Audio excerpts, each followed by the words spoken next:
inspired. This is the Go4TheGoldy podcast.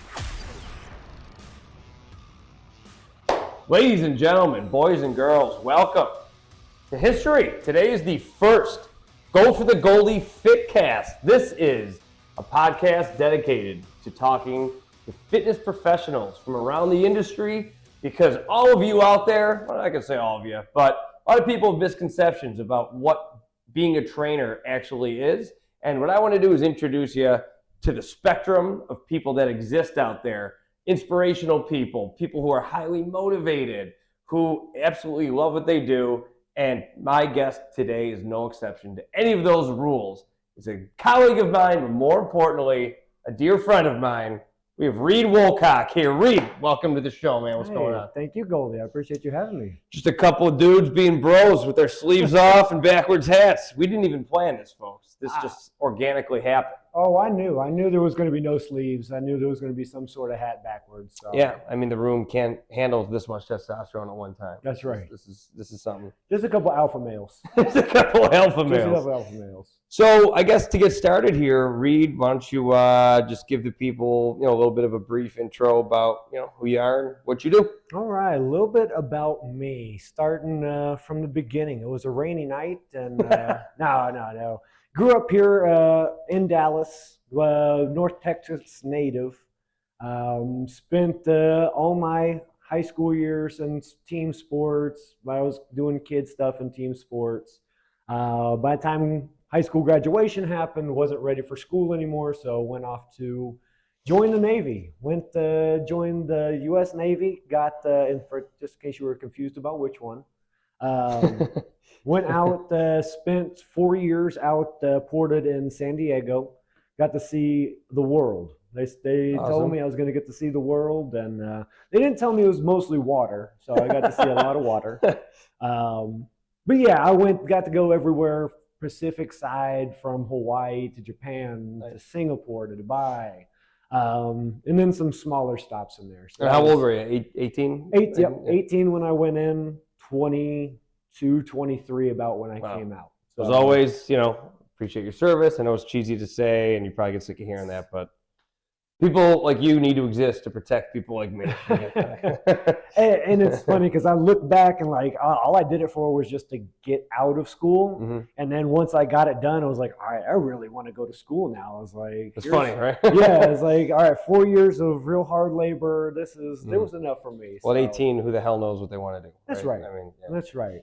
Well, hell, I'm 38 and I still really don't know what I want to do. So that's a whole different thing. I'm 36, going to be 37 next week, and we're here talking about fitness. That's so, right. Yeah, we're still exploring new avenues. After I got out of the Navy, came back here to North Texas and got my degree from the business school. I'm pointing like they're going to know where it is. Yeah. North Texas up in Can't you see it? Denton, Texas. Okay. University of North Texas. Got my business degree. Nice. Okay. Worked for about 10 years in technology as a business intelligence developer. Really? Yes. I didn't know that about you. That's there you interesting. go. Okay. So, okay. Behind the computer for about 10 years, Mm-hmm. doing data mining type of stuff. Worked for a couple great companies.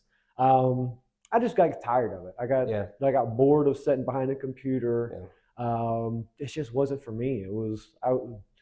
Even though I kind of went up and down with kind of my active lifestyle, just sitting behind that desk, I mean, you get drained. And then by the end of work, I'm like, I don't want to go work out.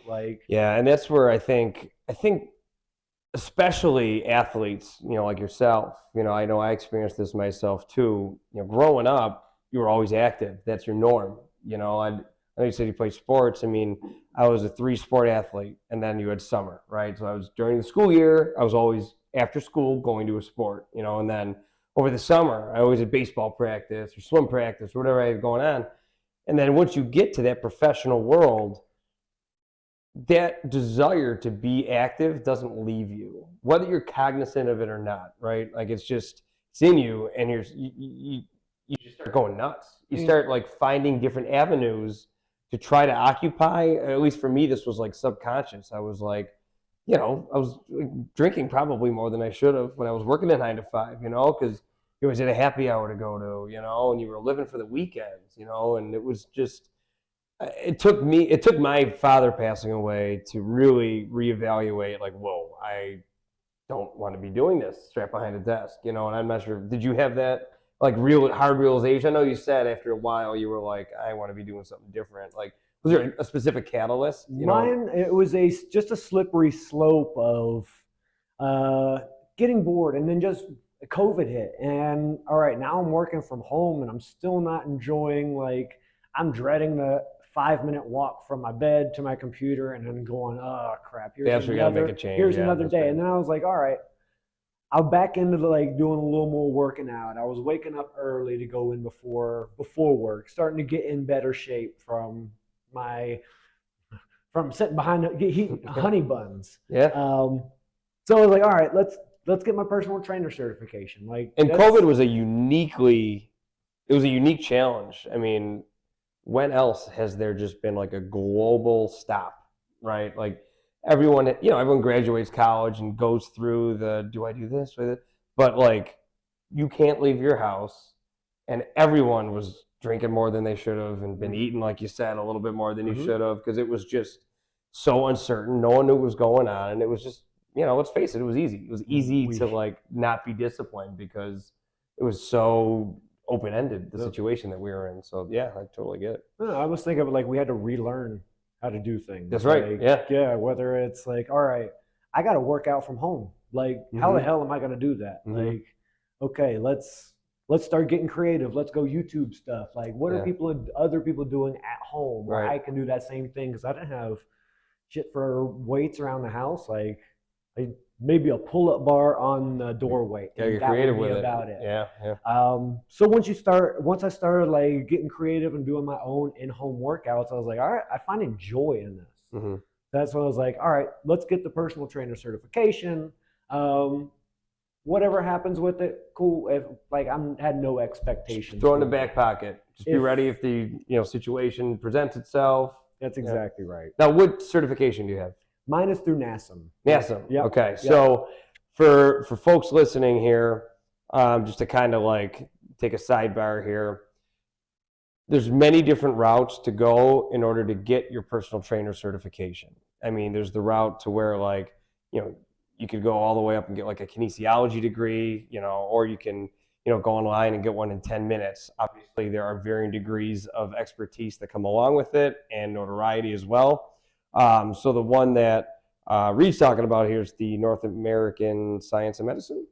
So that's one of the best. Like, that one is a very challenging one to get, but also will open a lot of doors for you. So if you are considering getting into the personal trainer, health and fitness realm, and you want to get involved with training or group leading classes and stuff like that, NASM is definitely challenging, but one of the most highly regarded ones out there. So just wanted to sidebar that. All right, go ahead. Sorry. Oh yeah, and definitely not being sponsored by NASM. No, we're not being sponsored by that unless you want to, and then But I will say they keep. All their continuing education courses are, on point. I've taken a couple different courses through them, all great stuff. Nice. I feel like I walk away with more understanding of things. Now, through NASM, would you say that, because you didn't really have, you were an athlete growing up, you enjoy working out on your own, but like,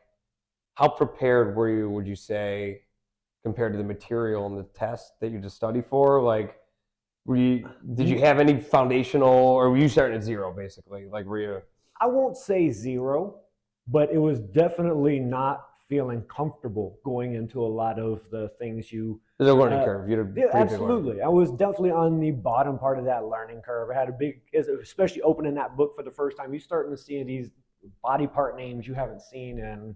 Yeah. For me, the anatomy part's pretty tough. 15 years or so, and you just, like anything else, you go through it and you got to reread things. Like for me, it was just, okay, what did I just do here? Let's reread it. Let's write it down. Let's take notes. So you got your certification. You passed the test. Got it in your back pocket. Then what? From there, it was pretty quick for me just to go like, you know what? That was fun. I enjoyed getting my certification. Let's go try to find like maybe a side gig, maybe like let's dive off the diving board into the deep end kind of thing. So I started like testing, going out, doing interviews. Didn't really find anything that I wanted to do as a part-time in addition to a desk job. So said, okay, let's just do the dive into the deep end kind of thing. Because I had, for myself, I'm not having student loans being in the military. I didn't have much for bills. So I was like, all right, let's live on the minimum. You the ability to take that plunge and take that risk. That's right. Yeah, and that's not by accident, right? You set yourself up to be able to make that adjustment. And I was like, okay, let's try a couple different things. Let's go do not only like the personal training, like the one-on-one, but let's go do group training things. Let's maybe things that I haven't done before, as coaching. And that's where I found where like my niche is. And while I like doing the one-on-one personal training sessions, I love doing the group training stuff. Like F45, like again, not being sponsored, but shout out. I'm sure you're well aware. Like those are fun workouts. There. Well, we'll tell the people we work for F45. Right. I mean, that's how we met. But I think you're bringing up a great point. I think if you are pursuing a career, or this is like a side hustle for you, be cognizant of what type of fitness you want to get into. I personally worked at a gym that really didn't, this was a long time ago, but I worked at a gym that really wasn't, it was a square peg in a round hole for me. It was more of a beginner type gym, and the type of clientele in there, although inspirational, a lot of people taking their first steps, really didn't fit my personality type, and it was more like the one-on-one type stuff, and it was like starting at zero, and like, that's just not me. I mean, I'm an athlete like you, and, we like to really push ourselves and go crazy, and that's why F45 is a really good gym for us, because there's always new challenges, there's always new workouts, you can always make it harder, and you are around like driven, motivated, pretty intense people, so it's, so that would be a bit of advice that I might say if you are looking to get into the fitness industry, is make sure that you're purposeful in what type of, do you want to teach classes? Do you want to do one-on-ones? If you do want to go into one-on-one training, do you want to do it on your own? Do you want to go on the road, visit people's houses, buy your own equipment? Do you want to do it at a big box gym, or do you want to like rent space somewhere? So these are all things to take into consideration if you're thinking about, getting into the fitness industry. That was a good point. Yeah. So F45, I guess, do you want to tell the people a little bit on F45, what it's all about? All right. F45, it's group training, team building. So you get into a room, we're going to work out in a circuit-based format. So depending on the day, you got some strength training, you got some cardio training. Sometimes you got both, which I enjoy those the most. I do too. But yeah, you get in there, there's no mirrors, so we're not trying to sit there and stare at ourselves in the mirrors. It's all about work.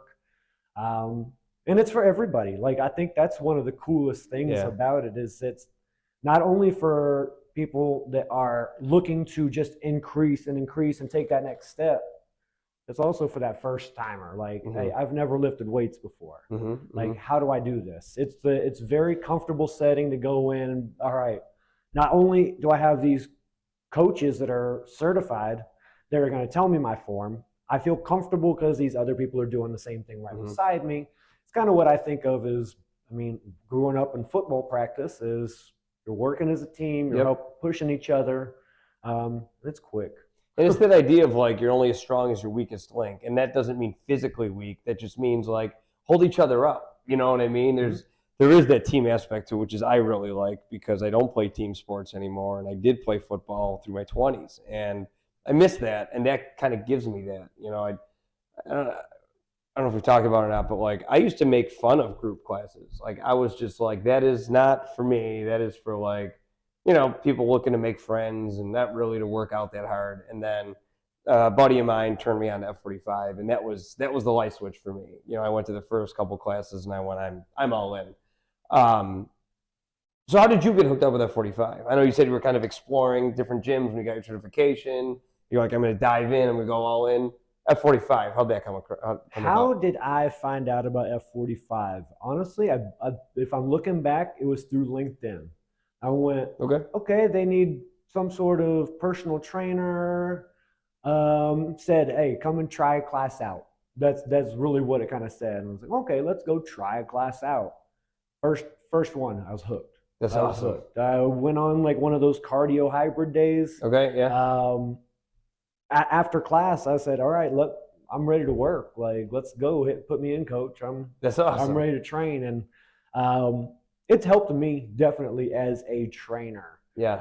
Learning about different people's body types, and just you're helping so many types of people that you're learning quick. I agree with you. Yeah. I definitely agree with you. It's a super high energy place, and I make a lot of F45 videos if you check out my YouTube channel. So if you are interested, I kind of break down what the workouts are like, and I'll record myself going through them. And then in the in the description in every one of the videos is a link to the F45 main page. Chances are there is one near you because it is a global brand. So find one near you. They all have some kind of trial period. Check it out. And if you do try it out, let myself or Reed know in the comments what you thought of it. Because, like I said, we're not sponsored by them. We're not being told to talk about them. It's just we talk about things that we're passionate about. And we both spend a ton of time at that place. So we really like it. So I figured I would just pass that information along. Heck, I would even add to say it doesn't even have to be F45. Like, get out there and try something. Group fitness is a great way to make friends. No, that's right. As an adult, I found it's hard to go places and just make friends like you used to on the playground. Yeah. So it's a great place to go with like-minded people. I mean, yeah, I know you're right about that. That's how we met each other. And through F45. No, you're 100% right about that too, because I was just thinking about this too. You know, it's an unfortunate reality, I think, in the world that we live in now. There's just like when you were growing up, you know, a lot of the jocks hung out with the jocks, right? Like you met your friends through sports. I'm not really playing sports anymore. So like the majority of people out there, I don't think share a passion for fitness, you know, like yourself or myself. So it is hard to find like-minded people because like, you know, it kind of sucks, but like on a Friday night, like, as you know, because I'm incredibly obnoxious and talk about it nonstop, I'm training for an Ironman. I have an Ironman coming up, and Saturdays are really busy, right? Well, the majority of people work a 9 to 5. They want to go out on Friday night. They want to go get banged up. And I'm like, sorry, I'm going to turn in early on Friday. I have a big ride on Saturday. That's not going to help make friends. You know what I mean? Like it's almost discouraging sometimes to like, it's hard to make friends because you put yourself in a healthy position, because you enjoy living in that fitness realm, and I just, I'm not going to change, so. And as you shouldn't. It's the people around you that need to change. It's just finding untraditional ways to find people that think the same thing as you. Right. Like whether it's group training or whether it's going on a bike ride, like you enjoy going on cycling. My dad is a big cyclist, so he's made a lot of friends through that route. Yeah. Common interest, man. That's the best way. Going to the trails. Like I enjoy doing trail running. So I'll see people out there constantly, and okay, hey, how's it going? Well, that's cool. What's up? Just getting out there and get out there, folks. Being okay with doing that. I know it is super intimidating too to people if they haven't worked out to get started. It's because it's intimidating to me to like write down my own workout program. You know what I mean? Like I don't even write down my own programs. Like I follow programs. It's the best bit of advice I'd give to someone who is interested in like diving into the fitness realm is just get started. Just this is kind of a cheesy phrase I say quite a bit, but I really do mean it. It's any direction forward is movement in the right direction. It doesn't matter how fast you're going. It doesn't matter how fast you see the gains or whatever. It's just being consistent and getting, being incremental in your approach and being strategic and just try stuff. Go to group classes, which actually leads me to my next, I was going to bring up with you. So you coach at F45, but you coach at another studio as well. Mm-hmm. So it's a similar concept. It's a group fitness. Right. But I'll let you explain it. So it's called Studio FitX. It's here in Dallas. Is it a one-off? This is a single studio. So it's a That's single right. studio. That's right. And it's, doing really well in the area and generated a lot of buzz. And so why don't you explain what that gym's all about too? All right. Yeah. You said it. Studio FitX. It's over in Grandscape, which is North Texas. For those who are familiar with the Star in Frisco, where Frisco, Texas is booming, just right down the road.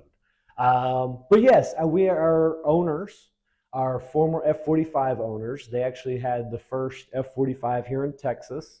Wow, really? I didn't know that. Yeah. Oh, so just right down the road from where F45 Hebron is, over at Kings Ridge. So that's the first one in Texas? That was the first one in Texas. Oh, that's interesting. I didn't know that. He's a bit of a legend. That's pretty cool. Yep. So that was their intro into owning in a boutique fitness studio in the industry. That's interesting. Okay. After a few years, they grew and thinking like, okay, we can do this on our own.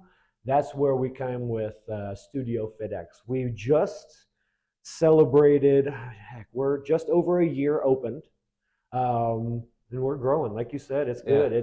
There's a lot of foundational things that you'd see from an F45 studio. Biggest difference is the weights that we use. I would say it's a little more advanced with some of the bars. So it's squats. So F45 is more like functional, where like we're doing a lot of pretty unique movements throughout the workouts, whereas is Studio FitX more like traditional weightlifting, or is it still functional but heavier? Like, how would you describe it? Still functional. So we still have the days that are going to be strength based and still going to be cardio based, and then we'll have that hybrid day in there as well. Okay. Biggest difference, I would say, it probably for a person that may be a little more comfortable. Going into that first workout. Not saying that it's just non-inclusive to everybody. But that's right. It's, I mean, there's a spectrum. That's right. I mean, you got Planet Fitness, then you got like CrossFit gym. Like to say the Venn diagram, it's not a perfect circle. There is some overlap. Definitely a little more heavy weights that we can go through there. And then we do 1 rep testing. So we'll go deadlift, we'll go squats, I like that. And then we go bench press on 1 week every quarter. We'll do testing with all those. That way we got data behind it. It's not just like, hey, I feel stronger, I look stronger. Let's actually put it to the test. I always tell people too, like while you're working out, I think it is really important to track your progress, like to quantify it, right? Because you want to know the effort that you're putting in is doing something, but also the inverse too. If you are working out really hard and you're like gaining weight or like you're going away from your goal, well, it's time to readjust your goal, or not readjust your plan. You know what I mean? And I think too many people sometimes, I make training videos on YouTube as well. Check them out. But one of the bits of advice that I said is I've been in the industry quite a long time, and I don't know if you've experienced this as well. Maybe not as much at a gym where we're like hand holding them basically. You come in here, hey, here's the workout. But people too often don't have a blueprint. They'll get to the point where they're getting a gym membership, and then they may, the activation, right? Like part of the process to change. Yep. They'll come a couple times, and that's when it fizzles out, because there is no, all right, my goal is weight loss.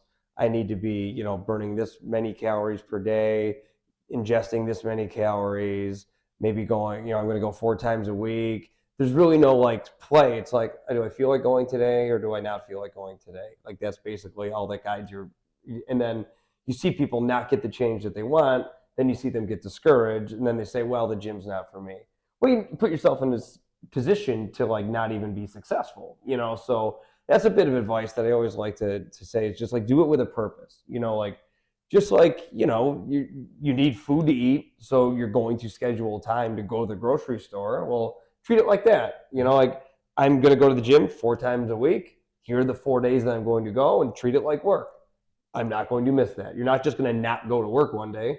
Treat it like that, just hold yourself to a standard. Be consistent, you'll get there. That's kind of like That's my bit of advice to you out there for if you're just starting out. But yeah, no, I agree with you. There's a lot of people who will not set goals for themselves. yeah. I think I get a little frustrated with that. I'm like, why wouldn't you set a goal for yourself? Just to, even if it's something as simple as I want to maintain. Mm-hmm. That's not just I want to maintain. What do you want to be specifically with that? Yeah, like, yeah. Like, do I want to stay? Hey, I'm at 185 pounds. I want to stay at 185 pounds. What does that take? Right. Is that just going to be, okay, how many calories I'm going to be doing on a daily basis? Right. How much cardio, or am I going to be, do I want to add strength? Well, like we talked about too, is people, get a little intimidated because all of a sudden you start asking these questions, and that opens up 2 more questions, and then it opens up 2 more questions, and that's what we're here for. That's our job, is to help you, make it easy. Just show up. I got you. So my question I was going to ask you too, since I've known you, you've bulked up quite a bit. How much have you bulked up? Well, within the past year, I'll go ahead and add a caveat. I've been working through a herniated disc. This gentleman works out with a weight vest on every day, man. Like, you would never know that he has a herniated disc. That's wild. I still live with it. It's crazy. But over the past year, I've probably put on just 10 pounds of muscle, but that's working through back injuries. That's incredible, dude. I didn't know that. That was just a plan starting about a year ago, and saying like, okay, I'm going to use this next 3 months. I'm going to add some calories into my diet. I'm going to throw some extra protein on. And for those listening, 2 gym bros talking to each other saying it looks like you put on weight is a good thing. Yes. That's a good thing. No, if 2 females were talking to each other and like, whoa, you put on 10 pounds, they'd be taken the other way, right? I didn't mean it in a negative way. Everyone should just know that. You got some muscle mommies out there that might appreciate That's true. that. That's true. That's true. That's it. It's 2023. But yeah, dude, you've been like really bulking up, and the reason? Yeah. The reason? Yeah. High rocks. Yeah, that's right. I wanted to get talking that's right. about this. Yeah. I saw it coming out of your head. So my first, I think, all right, when did I start working for F45? I think it might have been March of 22.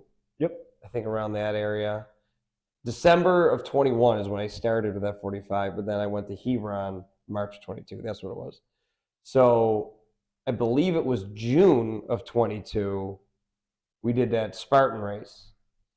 And that really opened up my eyes to that world. Mm-hmm. I thought that was really cool. I'd never done that before. Had you ever done that before? The one we did at AT&T Stadium, the Spartan race, was my first event of a Spartan. So that was both our first Spartan races then. Yeah. And I love the idea of, as I get older, I still want to compete. Like, I'm just very competitive, and I know you are too. And we often compete against each other at F45 in many ways.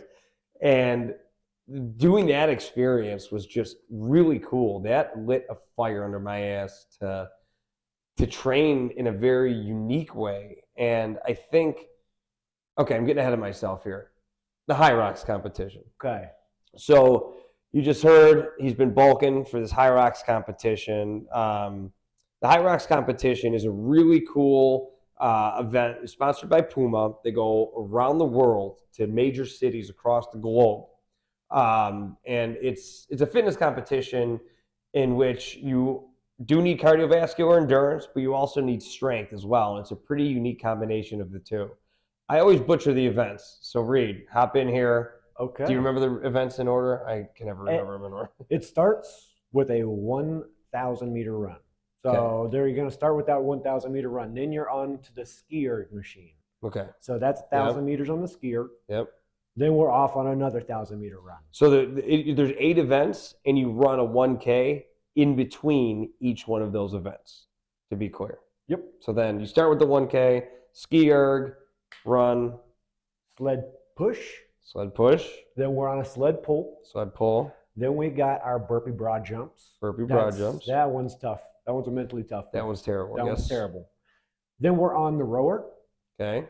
Then we're doing farmer's carries. 6. Then we're doing our lunges with the sandbag. Yep. And then the showcase. Oh.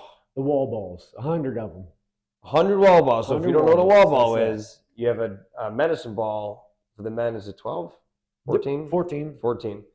14-pound medicine ball, full squat, holding it high, and then when you come up, you explode and hit a target 10 feet in the air with that ball, and you have 100 of those, and that's literally the last thing you're doing in the competition.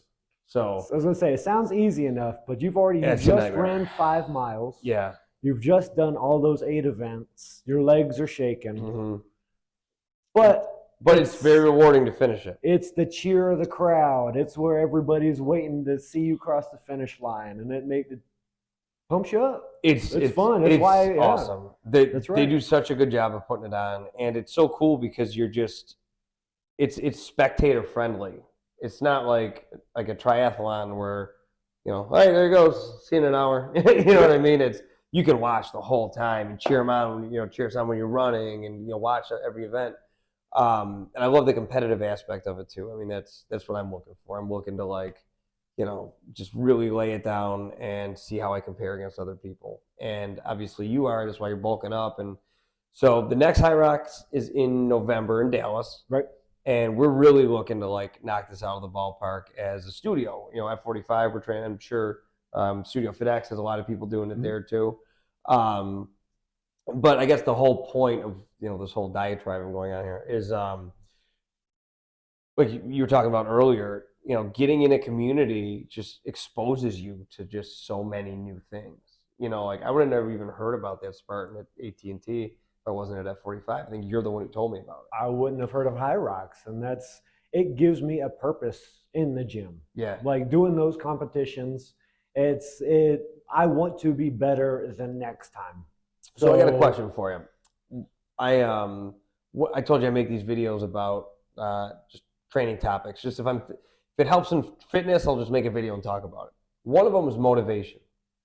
So have you ever had trouble motivating to work out? Has it ever been an issue for you? Oh, absolutely. Okay. So I would say weekly. There's a day usually during the week where I'm just like, okay, let's put your shoes on. Let's just walk out the door. So what gets you to put your shoes on and go out the door?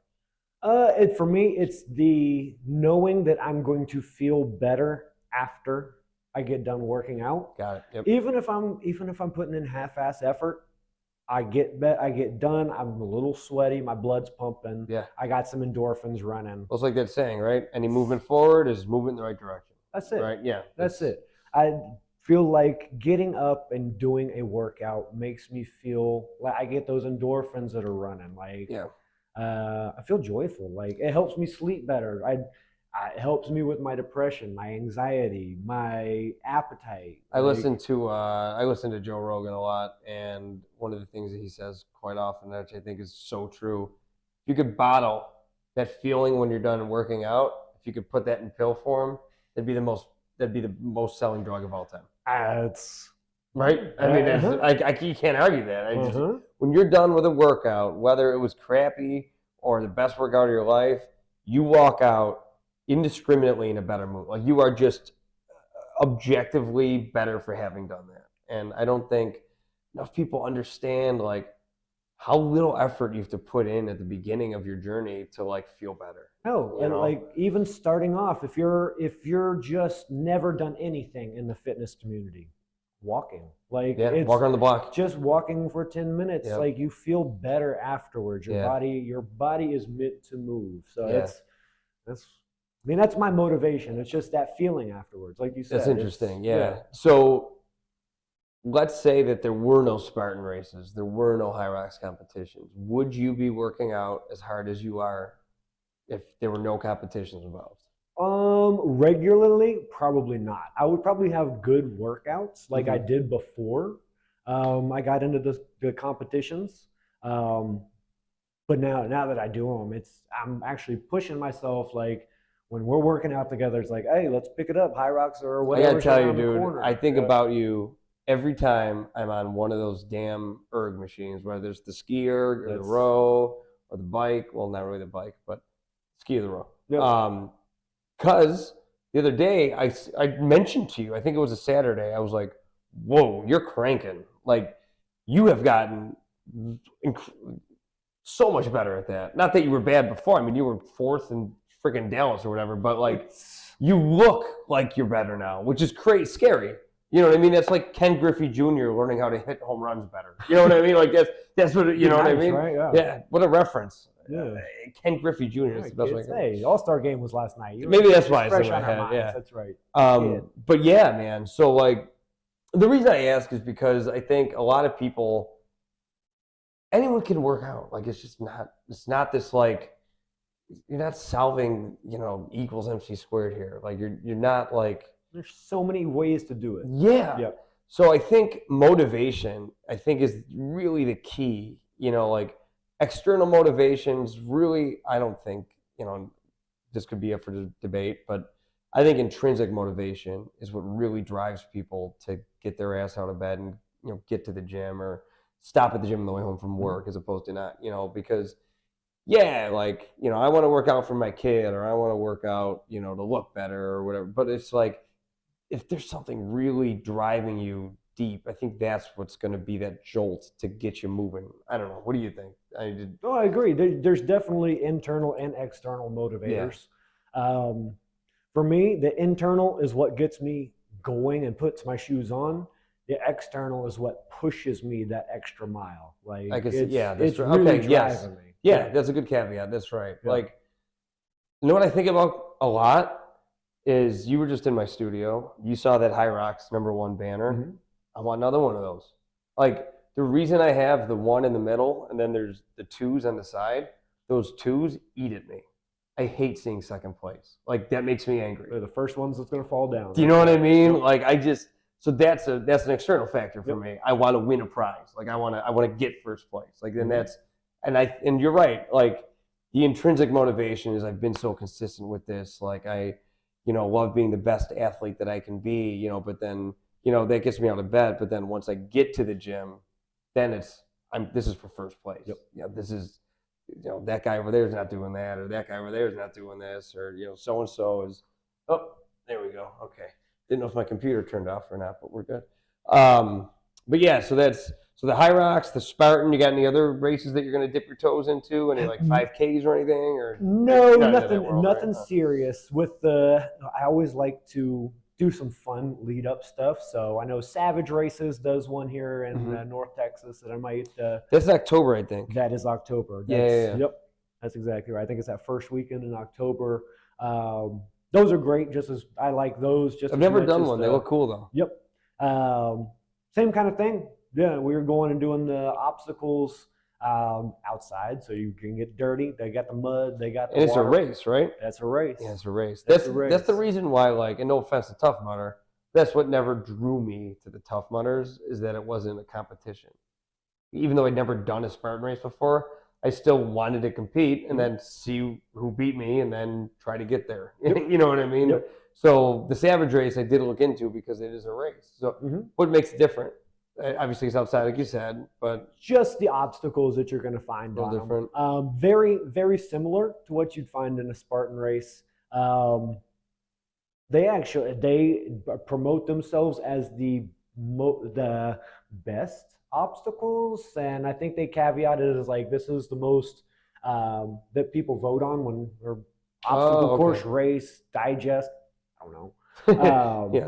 Wherever is taking the polling. They get #1 billing. That's interesting. With their obstacles, which having doing multiple, I like them for different reasons. Yeah. I like that. I think that one's a little bit because the Spartan is November. No, yes. Spartan is in October. Spartan's October. So Savage and Spartan's October. Those are split up by about a week or two and here then in North Texas. Yep. The High Rocks is November. Yep. Wow, that's a lot. They're all right back to back, but it kind of leads you up to it. Like my first competition I'll do is the shorter one. So let's go 6 miles and we'll go through. I completely forgot to mention this, but this High Rock's going to be a little special for you. Yes, it will. Why don't you explain why it's going to be a little special for you? Well, you already kind of led into it. We're working out with the weight vest. So I decided that I was going to definitely get my money's worth this time. It's done it 2 times without the weight vest. And it's so hard. Like, it's just such a hard competition. It is not easy. It's the one where I will push myself to the brink. Yeah. Yeah, me too. And I want to try to push myself and like It's amazing. not just run harder, do these things, but a little faster through the exercises. And this is a 20-pound weight vest. It is a 20-pound weight vest in That's addition outrageous. to all the other exercises. I've been told that I'm a lunatic. I'm crazy for it. That's a compliment. It's a compliment. I like to think so. We'll tell you on Thanksgiving Day, because that'll be about a week later. I'll need that time. I mean, you're the one who got me into wearing a weight vest. Mm-hmm. I saw you wearing it, and I'm like, what's that about? And then within a week, I had it because I'm just like, iron sharpens iron. You know, like I'm telling you, man, you really you motivate me a lot. You know, like I see you working out hard, and I'm like, all right, I got to keep up. You know, the thing that I like about the High Rocks and Spartan races, and like, I'm obsessed with the idea of, I think there's a new brand of athlete emerging, and it's coined, you know, like a hybrid athlete. I love that. Mm-hmm. Like, that seems to fly in the face of what conventional fitness would tell you forever, right? It was hyper specialization. You know, if you're going to be a bodybuilder, live to be a bodybuilder, and that's it. Do not do anything else, right? I mean, that's like, if you want to be a professional baseball player, only work out as a baseball player. If you're gonna run, just focus on being as thin and as light as you can. Muscle is your enemy, right? Like that. You just heard that for years, and I love the idea of becoming a hybrid athlete. And I think the High Rocks competition, just inadvertently, maybe not inadvertently, but like at the time that you're seeing the rise of the hybrid athlete, encapsulates just everything it means to be a hybrid athlete. I mean, you're running, but it's a show of strength, but it's also muscular endurance because you're doing this for a long period of time, you know, and I'm obsessed with that idea. That's why I like with triathlon and, you know, and running, I like showing up to races, being on the muscular side and then winning, because I think people kind of look at you sideways like, what's that about? I didn't know you could. And because there was a couple people I follow online that, really changed my life. There was one guy, I'm going to give you a shout out, Patrick Cutter. I just screwed up his name. Patrick Cutter. This dude, I don't know if I've showed you him before, but he's from Rochester. I'm from Buffalo. And I came across his Instagram profile. It got suggested to me. And this dude is just friggin' jacked. And he's running like 2 hour and 40-minute marathons. I was like, what? Like, that's like a, 6-something pace. And I think he's done it faster now, but like this was years ago when I first came across his profile. That changed everything for me. That was like, oh, I can run, but also like have muscle. I'm in. Because I was terrified. I mean, I played football forever, and you know, you played football. They would tell you like, don't do cardio. You're gonna lose weight. You know, don't do cardio. It burns muscle. And that, I mean, is, if you want to like make a crazy blanket statement, but I mean, there's much nuance to, you know what I mean? It's how you do it and whatever. But I just love that. Like, I'm addicted to that idea of being the hybrid athlete. You know, I definitely think that's a new thing that and I'll even throw CrossFit games. Like when when they started like putting that on whatever YouTube, or I would sit and watch that and being like, man, those, not only are they huge, but like you said, they're running in between these things. Yeah, they're like Barbie and Ken dolls. They're just and I thought like, man, I would love to look like that. But yeah, no, I think it's a new thing, and not just guys. I mean, females that are doing it too. The women are incredible. I have mad respect because they're doing the same exercises, doing all that stuff. Both High Rocks, CrossFit games, Spartan stuff. Yeah, man. It's I just think it's such a cool new thing to emerge in the fitness industry, and that's why I like the fitness industry too, because it's always changing. There's always new stuff. There's always new gyms. There's always new, you know, theories, and I like testing new stuff out, see what works, what doesn't, you know. So what's like in the past year? I know people are going to ask this. You've put on 10 pounds of muscle, because for guys, typically that's a goal, right? Either it's weight loss or muscle gain, and usually it's one of the two. A lot of people have trouble. So how, you know, why don't you kind of lay out a little bit like what your blueprint's like what have you done to add that muscle? You know, what have you changed in your workout habits, your diet, you know, anything? I would say the first and most important thing that I did was start like recording my protein. Like because I'm not huge on like calculating my macros, but that was one I was like, okay, if I'm really gonna put on any type of muscle, I gotta have enough protein to fuel that growth. What's up, man? Oh, the Amazon guy's here. 1 second.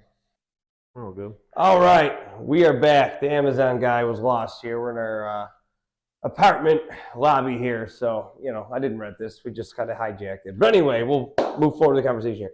So, tracking protein. That's right. Okay. That got serious on tracking my protein. So when you say tracking protein, for you me, shooting for a goal, or you just kind of like, I'm going to see how much protein I'm taking, go from there? I definitely had a goal. My goal was going to be 1 pound per, or let's see, how do I say it? 1 gram per pound of body weight. Okay. At my goal weight. So let's say add 10 pounds. I was at 175. Let's start with 185 grams. So 185 grams of protein a day. That's right. And That's a lot of protein. When I first started, I was having to put in a couple extra protein shakes. But was that how you helped supplement get there? That's exactly right. Yeah. Exactly right. That was at the kind of the start of fall of last year. Good time to bulk too, right? Heading in the winter. Exactly right. Yeah. Start to put on more clothes. Yeah. Wasn't worrying about my fat intake or my carb intake as much. But once I got through that initial month of okay, I can get my protein in here. How do I feel? Like I was a little low energy, so okay, what's an easy way to get a little more carbs? Let's burn those carbs before I burn the protein. So that was my goal. It was like, okay, let's learn from while I'm doing this. Yeah. But it was starting with okay, I got a goal in mind. I want 10 pounds. How do I do that? Let's add some protein. All right, how do you feel? Let's do this now. And it's just been over the past year, kind of trial and error with stuff. And, nice. No real scientific basis to it. But this is where I think there's this day and age. I think there's just too much information out there, right? It's I hate the saying, but I'm going to say it. My wife's going to kill me. Paralysis by analysis. I think that happens too much now. Because if you just go on the internet and search how much protein should I take to bulk, you are going to get 50 different answers. 50 different people that all are telling you that they're right. I think that's a big part of this fitness journey that people have to understand too, is there is no there really isn't definitive right answers about anything. Everyone's different. You know what I mean? Generally speaking, protein helps you build muscle, and you just started eating a lot of protein. You notice I didn't say I have my goal. I like going to the gym more. There was no going to the gym more. It was still taking rest days, but it was all about what I put into my body. So a lot of people, I've heard different percentages on this. Everyone's got their own opinion on this. Gym versus diet. What do you think the percentages are? As in how saying you want to hit your goal? Yeah, if you want to hit your goal, X amount is this, but nutrition. X amount is this. You know what I mean? I would say 95% of it is in your diet. There you go. Okay. Yeah, it starts in the kitchen. When I see people working hard in the gym, and then they're talking about hey, I went out drinking this Saturday again, and it's a weekly thing. Oh man, I broke down on Tuesday night and had some cookies, and then Thursday night I had that piece of cake that was in there. Yeah, you're working hard, but you're just you're setting yourself right back to kind of where you were. Just right. One step forward, one step back. I tell people with nutrition too is I don't like when people go too hard one way either. It's because I just see it as a pendulum. Your body's always going for homeostasis. So if you're depriving your body of something, when you go, you're going to go back to it. You're going to tell me you're never going to have a cupcake again the rest of your life. You know what I mean? So if you say, I'm never having a cupcake again, and eventually when you have that cupcake, it's going to taste so good, you're going to just be like, well, maybe I'll just have one a night now or something. Live a little too. I mean, we're not professional athletes here. You need to enjoy your life as well, but everything in moderation. And little decisions make a big difference as well. I think a lot of people with nutrition don't understand. I mean, I think sugar is the number one. It's people always, at F45, they ask a lot. They'll say nutrition wise, what should I be doing? I'll just say, honestly, I'm not a nutritionist, so take this for what it is. But I think the number one difference that you'll see is just watch your sugar intake. People don't realize how much they're drinking in sugar, let alone what's in the food. And I mean, people start tracking their sugar. If you cut that sugar out, you could lose weight almost immediately. Like if you just start drinking water and black coffee on a daily basis, pop and your Starbucks with all the juice. I mean, there's juices. That juice, way. Like yeah. Gatorade, that thing's full of sugar. Yep, exactly. I know they have the zero sugar and those things now, but it's. But then, what chemicals are you drinking? You know what I mean? Yeah. So that's so big. Is like, just don't overthink it. Just like back to your protein intake. I didn't have an app that counted every micro and macronutrient that I'm ingesting. I didn't, have a journal and write down every, I bring it in my back pocket when I go out to eat and ask the waiter how much, greens are in my plate. I need to eat more protein. I'm going to track how much protein I'm eating in a day. Yeah. And then we'll figure it out from there. Like there's a bunch of ways to skin that cat, but I mean, you just got to get in there and start it. Yeah. No, that's right. Yeah, I love it, man. Well, you look great. That's a terrible analogy, but yeah, whatever. You just got to get in there and start eating. They're listening to us. They're not offended. That's right. But that's. I mean, you look great, dude. Honestly, and keep it up, man. Yeah, I've been seeing you killing it, and so I guess we've been doing it for about an hour now. I think this will be a good time to kind of call it off here. But before we go, what are some words of advice that you give to someone who's like just starting out at the gym or maybe stuck in a rut? Just maybe some last thoughts. I know this is episode number 1, so I don't know how we're going to end these things. But, the floor is yours, my friend. Like, let's see. I got a couple different pieces of advice that would go with anybody kind of looking to get either into working out. Maybe you haven't done that yet. Or maybe you're looking to go become a personal trainer. Kind of what we just got done talking about. Don't be afraid to get out there and explore things. Like if you're looking to get into be more active, go try stuff. Go to a Zumba class, go to F45, go to your local boot camp or Camp Gladiator. Go on a hike. You'll never know, who you're going to find out anywhere. Find friends. Maybe find Bigfoot. You might find Bigfoot. That's right. But yeah, just try different stuff, especially if you're looking to get into something more active. And then if you're looking to be a personal trainer or just get your trainer certification just because, don't be afraid to get in there and just open that book, start reading, reread it for 3 times like I had to do on a lot of different stuff. But you got the motivation, just stick with it. Ain't nothing wrong with failing.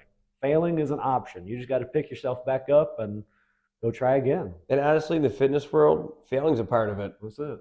You go to failure, right? That's how you know your limits. So there we go. That's my final piece of advice. Failure is an option. There we go. I love it. You heard it here from Reed. And episode number 1. So thanks for following along. I appreciate all of you. You want to follow Reed on his social media channels, it's going to be in the description below. Check him out. He's always on the go. We're going to be recording our High Rocks competition, our Spartan, so you can keep an eye on us, see how we do, follow along on our journey. Our goal is to motivate you. That's what we do for a living.